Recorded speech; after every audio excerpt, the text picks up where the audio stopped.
This is a war that should have never happened. It's a war the Russians tried repeatedly to settle on terms that were very, very beneficial to Ukraine and us. The major thing they wanted was for us to keep NATO out of the Ukraine.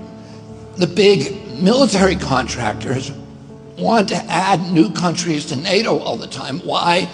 Because then that country has to conform its military purchases to NATO weapon specifications, which means certain companies, Northrop Grumman, Raytheon, General Dynamics, Boeing, and Lockheed, get a trapped market.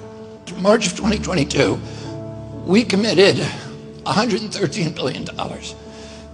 Just to give you an example, we could have built a home for almost every homeless person in this country. We then committed another $24 billion since then, 2 months ago, and now President Biden's asking for another $60 billion. But the big, big expenses are going to come after the war, when we have to rebuild all the things that we destroyed. Mitch McConnell was asked, can we really afford to spend $113 billion to Ukraine? He said, don't worry. It's not really going to Ukraine. It's going to American defense manufacturers. So he just admitted it's a money laundering scheme. And who do you think owns every one of those companies? BlackRock. So Tim Scott, during the Republican debate, said, don't worry, it's not a gift to Ukraine, it's a loan. So raise your hand if you think that that loan's ever getting paid back. Yeah, of course it's not. So why do they call it a loan?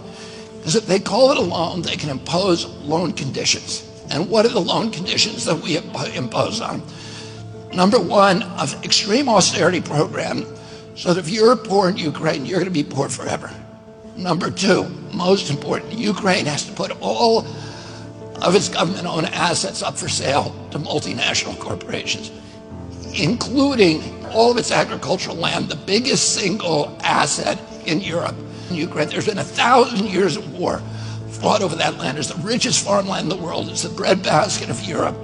500,000 kids almost, Ukrainian kids, have died to keep that land as part of Ukraine. They almost certainly didn't know about this loan condition. They've already sold 30% of it. The buyers were DuPont, Cargill, and Monsanto. Who do you think owns all of those companies? Yeah, BlackRock. And then in December, President Biden gave out the contract to rebuild Ukraine. And who do you think got that contract? BlackRock. So they're doing this right in front of us. They don't even care that we know anymore, because they know that they can get away with it. And how do they know that? Because they have a strategy. And that strategy is an old strategy, which is they keep us at war with each other. They keep us hating on each other. They keep the Republicans and Democrats fighting each other, black against white, and all these divisions that they sow.